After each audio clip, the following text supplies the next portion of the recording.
आज की कहानी है चोर बना महात्मा। एक बार एक चोर जब मरने लगा तो उसने अपने बेटे को बुलाकर एक नसीहत दी। अगर तुझे चोरी करनी है तो किसी गुरुद्वारा, धर्मशाला या किसी धार्मिक स्थान में मत मत जाना, बल्कि इनसे दूर ही रहना। और दूसरी बात, अगर कभी पकड़े जाओ तो यह मत स्वीकार करना कि तुमने चोरी की है, चाहे कितनी भी सख्त मार पड़े। चोर के लड़के ने कहा, सत्य वचन।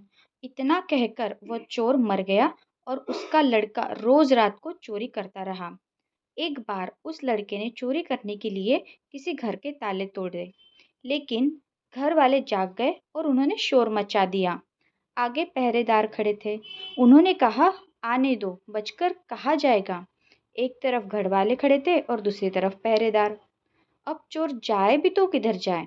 वह किसी तरह बचकर वहां से निकल गया। रास्ते में एक धर्मशाला पड़ती थी। धर्मशाला को देखकर उसको अपने बाप की सलाह याद आ गई कि धर्मशाला में नहीं जाना, लेकिन वह अब करे भी तो क्या करे। उसने यही सही मौका देखकर वह धर्मशाला में चला गया जहाँ सत्संग हो रहा था।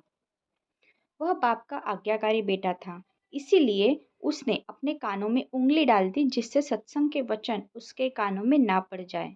लेकिन आखिरकार मन अड़ियल घोड़ा होता है, इसे जिधर से मोड़ो यह उधर नहीं जाता है। कानों को बंद कर लेने के बाद भी चोरों के कानों में यह वचन पड़ गए कि देवी देवताओं की कोई परछाई नहीं होती। उस चोर ने सोचा कि परछाई हो या ना हो, इससे मुझे क्या लेना देना। घर वाले और पहरेदार पीछे लगे हुए थे। किसी ने बताया कि चोर धर्मशाला में है। जांच पड़ताल होने पर वह चोर पकड़ा गया।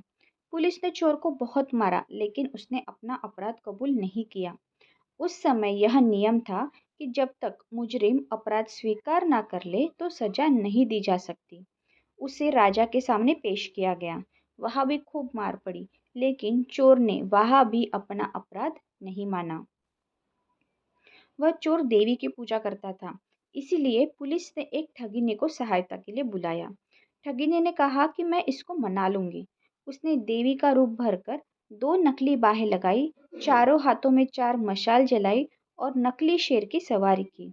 क्योंकि वह पुलिस के साथ मिली हुई थी, इसीलिए जब वह आई तो उसके कहने पर जेल के दरवाजे कड़क कड़क कर खुल गए।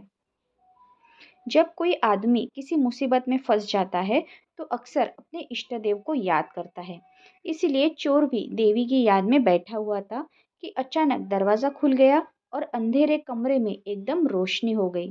देवी ने खास अंदाज में कहा, देख भक्त, तूने मुझे याद किया और मैं आ गई। तूने बड़ा अच्छा किया कि तुमने अपना अपराध स्वीकार नहीं किया। अगर तूने चोरी की है तो मुझे सच सच बता दे।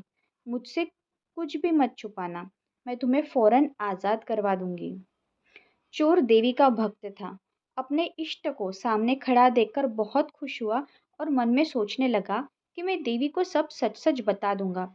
वह बताने को तैयार ही हुआ था कि उसकी नज़र देवी की परछाई पर पड़ गई।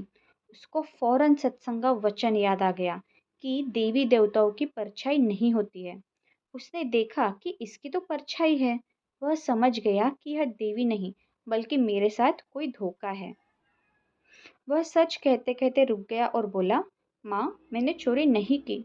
अगर मैंने चोरी की होती तो क्या आपको पता नहीं होता। जेल के कमरे के बाहर बैठे हुए पहरेदार चोर और ठगनी की बातचीत नोट कर रहे थे।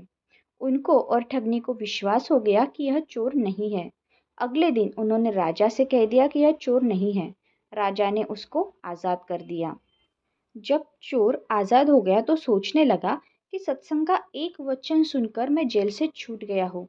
अगर मैं अपनी सारी जिंदगी सत्संग सुनने में लगाऊं तो मेरा जीवन ही बदल जाएगा। अब वह प्रतिदिन सत्संग में जाने लगा और चोरी का धंधा छोड़कर अच्छा इंसान यानी महात्मा बन गया। सो दोस्तों, हमें इस कहानी से शिक्षा मिलती है कि कलयुग में सत्संग ही सबसे बड़ा तीर्थ है। सो दोस्तों, आज की कहानी आपको कैसे लगी आप मुझे कमेंट्स करके ज़रूर बताइएगा और मैं आपसे मिलती हूँ नेक्स्ट वीडियो में। तब तक के लिए bye bye. Thank you everyone.